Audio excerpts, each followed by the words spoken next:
हरियापुर नाम के एक गांव में जीतू नाम का एक मछुआरा अपनी पत्नी और माँ के साथ रहता था। जीतू की माली हालत ठीक नहीं थी, इसलिए वो हर दिन पास के समुद्र से मछली पकड़कर उन्हें बाजारों में बेचा करता था और मिले हुए पैसों से घर चलाता था।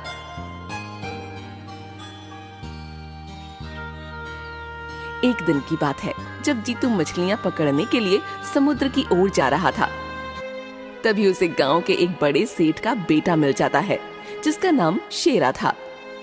अरे जीतू, मछली पकड़ने का काम कैसा चल रहा है? भगवान की कृपा से सब अच्छा चल रहा है शेरा भैया। अच्छा है। वैसे अभी मछली पकड़ने ही जा रहे हो ना? हाँ शेरा भैया, क्या करूं, मछली बेचकर ही हमारा जीवन का गुजारा होता है। ठीक है ठीक है, क्या मैं भी तुम्हारे साथ चलूं? आज मेरा कोई काम भी नहीं है, तो मैं तुम्हें मछलियां पकड़ते हुए देखूंगा, जिससे मेरा दिन भी कट जाएगा। क्या कहते हो?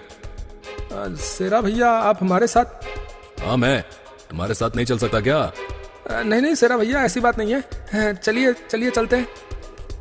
इसके बाद दोनों समुद्र की तरफ चल पड़ते हैं और थोड़ी ही देर में दोनों समुद्र के किनारे पहुंच जाते हैं। तो जीतो, तुम यहीं पर मछलियां पकड़ते हो? हाँ शेरा भैया, मैं यहीं पर अपने कांटे से मछलियां पकड़ता हूँ। तभी शेरा की नजर समुद्र के किनारे पर खड़ी एक नाव पर पड़ती है। वो नाव किसकी है? शेरा भैया, वो नाव जो है जगदीश की है। वही उस नाव से बीच समुद्र पर जाता है और बड़ी बड़ी मछलियां पकड़ता है। अच्छा, तो आज चलो, उसकी नाव से हम लोग भी बीच समुद्र पर जाते हैं। लेकिन शेरा भैया, अगर जगदीश को पता चलेगा कि मैंने उसकी नाव को लिया था तो वो मुझे छोड़ेगा नहीं। अरे जीतो, तुम फिक्र मत करो, मैं उससे बात कर लूंगा। ठीक है शेरा भैया, आप कह रहे हो तो चलिए चलते हैं। इसके बाद दोनों उस नाव में सवार होकर बीच समुद्र में जाते हैं।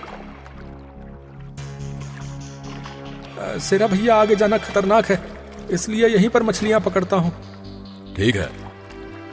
जीतू मछलियां पकड़ने के लिए अपने साथ लाए कांटे को समुद्र में डालता है।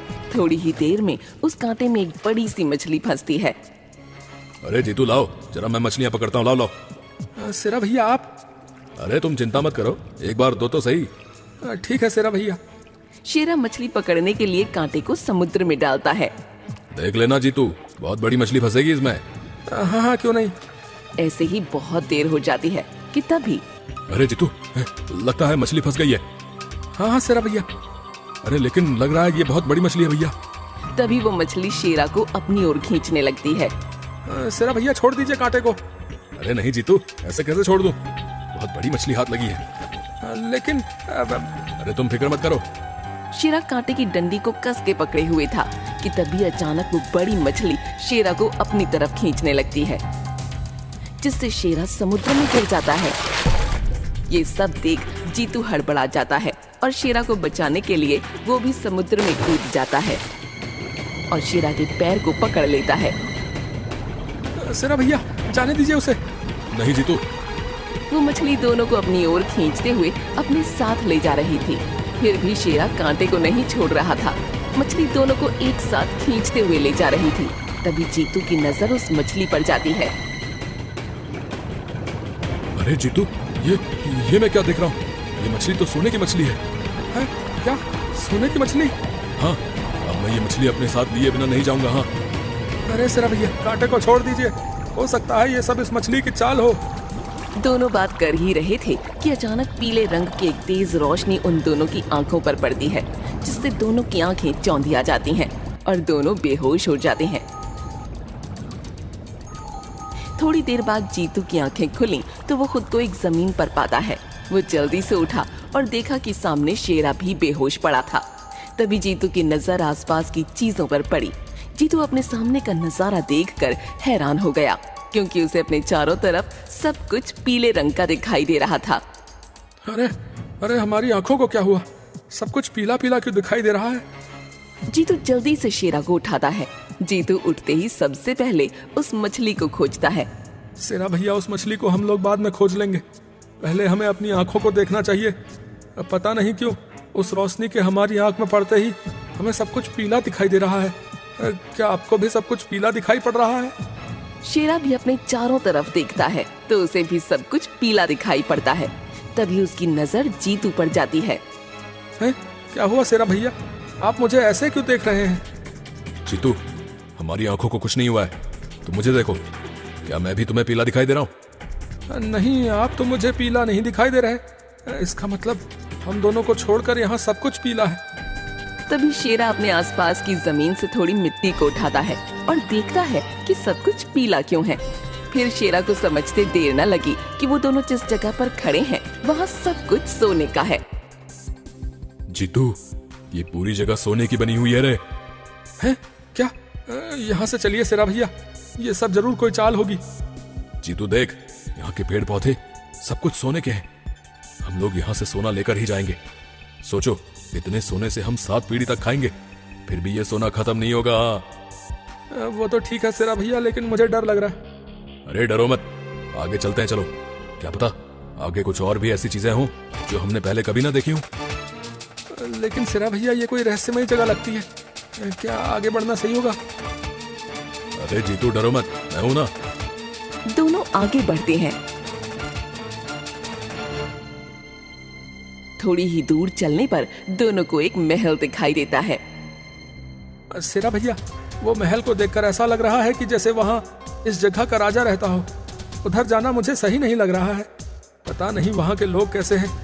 वो लोग हमें जान से मार दें तो अगर सोना लेना ही है तो इधर से ही सोना लेकर चलते हैं। अरे जीतू, तुम बहुत डरपोक हो। ऐसा भी तो हो सकता है कि उस महल में कोई हो ही ना और ये सोने से भरा जगह वीरान पड़ा हो। इसके बाद शेरा जीतू को जबरदस्ती अपने साथ उस महल की तरफ ले चलता है। थोड़ी ही देर में दोनों महल के पास पहुंचते हैं और दोनों महल के अंदर चले जाते हैं। तभी वहां उन्हें 2 मूर्तियां दिखाई देती हैं।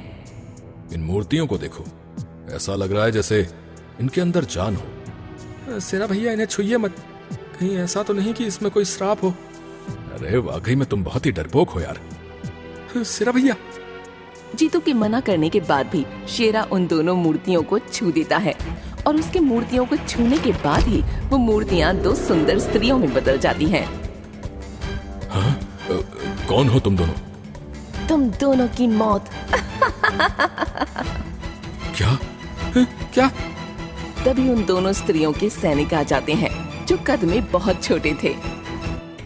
सैनिकों, इन्हें पकड़ो। जी महारानी। नहीं नहीं, हमने कुछ नहीं किया, हमें जाने दो। हम आपके हाथ जोड़ते हैं, जाने दो हमें। मूर्ख, इस सोने के शहर में आना तो आसान है, लेकिन यहाँ से जाना बेहद मुश्किल। तो यहाँ से निकलने के लिए हमें क्या करना होगा? तो सुनो, तुम दोनों को एक दूसरे से लड़ना होगा। तुम दोनों में से जो भी बच जाएगा वो इस सोने के शहर से आराम से चला जाएगा। नहीं नहीं, हमें जाने दो, जाने दीजिए हमें, मैं आपके पैर पड़ता हूँ। अब एक और लफ्ज नहीं, वरना मैं तुम दोनों को अभी मार दूंगी।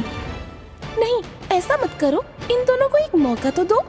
मैं जैसा कह रही हूँ वैसा करो, या तो तुम दोनों में से एक या तुम दोनों ही मारे जाओगे। फिर क्या, शेरा अपनी जान बचाने के लिए जीतू पर हमला करने लगता है। शेरा भैया रुकिए। नहीं, मरेगा तो तू ही जीतू। उत्तम, अति उत्तम। दोनों की लड़ाई के अंत में शेरा जीतू को मारने के लिए आगे बढ़ता है। रुको जीतू, तुम जा सकते हो, लेकिन शेरा यहीं पर रुकेगा। हाँ? ये तुम क्या कह रही हो? मैं तो बस जीतने ही वाला हूँ ना। जिसे तुम अपनी जीत समझ रहे हो वो तुम्हारी हार है। दरअसल ये तो एक परीक्षा थी जिसमें तुम असफल हो गए हो। परीक्षा? कैसी परीक्षा? परीक्षा ये थी कि तुम दोनों में वो व्यक्ति कौन होगा जो दूसरे पर हमला नहीं करेगा, और वो व्यक्ति ये है। इसने तो तुम्हें छूने का प्रयास भी नहीं किया, परंतु तुमने तो उसे सीधे जान से मारने का प्रयास किया। तुम एक घमंडी और लालची इंसान हो। नहीं नहीं, मेरे साथ ऐसा मत करो, मुझे एक मौका दो। तो ठीक है, मैं तुम्हें एक और मौका देती हूँ। मैं तुमसे 2 पहेलियाँ पूछूंगी। अगर तुमने उन दोनों पहेलियों का उत्तर सही दे दिया तो मैं तुम्हें यहाँ से जाने दूंगी। ठीक है। तो पहली पहेली सुनो। दिखाऊं हर चेहरा जैसा है, सच का साथी सदा बना है। तोड़ दो तो टुकड़े बन जाऊं, पर कभी झूठ ना दिखलाऊं। बताओ मैं क्या हूँ? शेरा बहुत देर तक सोचता है, लेकिन इस पहेली का उत्तर नहीं दे पाता। पहली पहेली का उत्तर तुम नहीं दे पाए, चलो अब मैं तुमसे दूसरी पहेली पूछती हूँ। बिना पंख के उड़ती हूँ, राहों में बिखरती हूँ। नाम तो है मेरा पर रूप नहीं, फिर भी सबको महसूस होती हूँ। बताओ मैं क्या हूँ? शेरा इस पहेली का भी जवाब नहीं दे पाता। अब मैं बताता हूँ दोनों पहेलियों के उत्तर। पहली पहेली का उत्तर होगा शीशा और दूसरी पहेली का उत्तर होगा हवा। हाँ, बिल्कुल सही जवाब, परंतु इसका कोई फायदा नहीं होगा क्योंकि तुम्हारे मित्र को हमारे साथ यहीं पर रहना होगा। नहीं, इन्हें जाने दीजिए। नहीं, अब ऐसा नहीं हो सकता। शेरा बड़े दुखी मन से जीतू की तरफ देखता है और सोचता है कि उसने जिस इंसान को मारने की कोशिश की वही इंसान उसकी जान बचाने की कितनी कोशिश कर रहा है। सैनिकों, इस आदमी को हमारे सोने के महल से बाहर निकाल दो। जी महारानी, चलो। नहीं। बौने सैनिक जीतू को अपने साथ सोने के महल से बाहर ले जाते हैं और उसे बाहर छोड़कर आ जाते हैं। अगर मैं शेरा भैया को छोड़कर घर गया तो गांव का सेठ हमें छोड़ेगा नहीं। क्योंकि शेरा के पिताजी गांव के सबसे धनी व्यक्ति थे, इसलिए जीतू शेरा के पिताजी के डर से अकेले वापस नहीं जा सकता था, क्योंकि गांव के कुछ लोग शेरा को आखिरी बार जीतू के साथ देख चुके थे। क्या करूं? मुझे शेरा भैया को किसी तरह यहाँ से निकालना ही पड़ेगा। तभी वहाँ एक बौना आता है जिसका स्वभाव अच्छा था। वो बौना शेरा को उन दोनों राजकुमारियों के चंगुल से बाहर निकालने की बात करता है। मुझे पता है तुम्हारा मित्र उस राजकुमारी के जाल में फंस गया है, लेकिन मैं जानता हूँ कि उनके चंगुल से तुम्हारे मित्र को कैसे बचाया जा सकता है। लेकिन आप हैं कौन? बेटा, मैं भी उन्हीं राजकुमारियों का पीड़ित हूँ। वो दोनों इस सोने के राज्य में आए हुए इंसानों को अपने जाल में फंसा लेती है और उन्हें अपने जादू से कद में छोटा करके सदा के लिए अपना दास बना लेती है। एक दिन उसने मुझे अपने महल से निष्कासित कर दिया और मैं वहां से निकलने के बाद बस यहाँ वहां भटकता रहा। मैं चाहता हूं कि मेरे बाकी बौने मित्र भी उस राजकुमारी के चंगुल से छूट जाएं। मित्र, ये तुम्हारे साथ उन्होंने बहुत बुरा किया, मैं भी तुम्हारी सहायता करूंगा। दोनों मित्र बन जाते हैं और उन सुंदरी राजकुमारियों से बदला लेने के लिए महल के अंदर प्रवेश करते हैं। सभी लोग मिलकर पहले तो एक पत्ते को जलाते हैं, जिसकी खुशबू सूंघकर मुख्य दरवाजे के पास खड़े बौने सैनिक बेहोश हो जाते हैं। चलो अंदर आओ। सभी लोग अंदर जाते हैं। जीतू शेरा को इधर उधर खोजने लगता है। तभी जीतू देखता है कि उन्होंने शेरा को भी छोटे कद के जैसे बना दिया है। शेरा भैया, सुनो, अभी ज्यादा देर नहीं हुई है, ये ठीक हो सकता है। लेकिन कैसे? ये लो शीशी, इसे तुम अपने मित्र को सुंघा दो, ये पहले जैसा हो जाएगा। जीतू ऐसा ही करता है और कुछ ही देर में शेरा पहले जैसा हो जाता है। शेरा जीतू को रोकर गले से लगाता है और उसकी जान बचाने के लिए शुक्रिया अदा करता है। तभी वहां पर दोनों राजकुमारियां आ जाती हैं। चलो, अंदर आ ही गए हो तो इसकी कीमत भी चुकाओ। नहीं, ये अपना घटिया कार्य बंद कर दो। तुम कब तक लोगों पर जुर्म करती रहोगी? एक ना एक दिन तो तुम्हारे बुरे कर्म तुम्हारे सामने आएंगे। ये मुझे तू बताएगा? रुक जा। सैनिकों! अच्छा, तो तूने मेरे सैनिकों को बेहोश कर दिया। कोई बात नहीं, अभी उन्हें फिर से जगाती हूँ। वो बुरी राजकुमारी जादू करती है और अपने सैनिकों को बुलाती है। इन सबको जान से मार डालो।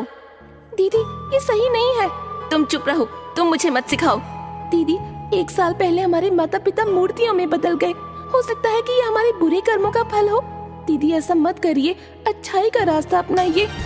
अब और बकवास नहीं। तभी राजकुमारी का बौना सैनिक अच्छे बौने सैनिक पर हमला कर देता है। जीतू, तुम अपने मित्र को लेकर जाओ, मैं यहाँ देख लूंगा। जीतू शेरा को लेकर वहाँ से भागने लगता है। ऐसे कैसे भागोगे? नहीं दीदी। बुरी राजकुमारी दोनों मित्रों का पीछा करने लगती हैं। जीतू, आगे जाने का तो रास्ता ही नहीं है, अब क्या होगा?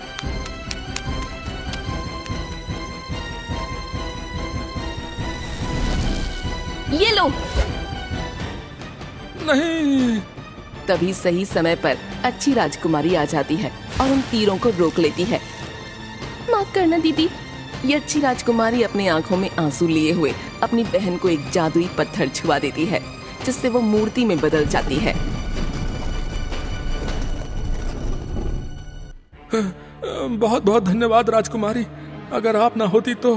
हाँ, मैंने अपनी बहन को कई बार समझाने की कोशिश की कि वो अपनी शक्तियों का गलत इस्तेमाल न करे, परंतु उन्होंने मेरी कभी नहीं सुनी और नतीजा ये हुआ कि हमारी देवी ने किसी बात से नाराज होकर हमारे माता पिता को मूर्ति में बदल दिया, जो अभी भी उसी रूप में है। अच्छा, वही राजकुमारी एक जादू करती है, जिससे सभी सैनिकों के मन से एक दूसरे के प्रति जलन, ईर्ष्या, नफरत और दुश्मनी की सारी भावना गायब हो जाती है। उसके बाद बुरा बौना सैनिक अच्छे बौने सैनिक से मित्रता कर लेता है। तुम्हें जितना सोना ले जाना है तुम ले जा सकते हो। नहीं राजकुमारी, सोने से भी कीमती तो मुझे एक मित्र मिल चुका है, अब मुझे कुछ नहीं चाहिए। ठीक है, तो अब तुम सब दोनों यहाँ से जल्दी से निकल जाओ। दोनों अलविदा लेकर अपने घर पहुँचते हैं। घर पहुँचने पर जीतू को अपने कपड़ों पर सोने की मिट्टी लगी मिलती है। अरे ये सोने की मिट्टी हमारे कपड़े पर कब लगी? तभी जीतू को याद आता है कि ये सोने की मिट्टी उस समय लगी थी जब दोनों सोने के शहर में बेहोश हुए लेटे थे। उसके बाद जीतू उस सोने की मिट्टी को सुनार की दुकान पर बेच देता है, जिसके बदले उसे ढेर सारे रुपए मिलते हैं, जिससे जीतू आगे की जिंदगी खुशहाल पूर्वक व्यतीत करने लगता है। क्या बुलेट, काम तो बहुत कर रहे हैं पर व्यूज नहीं आ रहा है, शेयर नहीं आ रहा है, तो क्या करेंगे? लोग तो सपोर्ट भी नहीं कर रहा है। हम जरूर करेगा, तुम कर दो। हाँ हाँ, चल सुनते देखते कितना लोग शेयर करता है।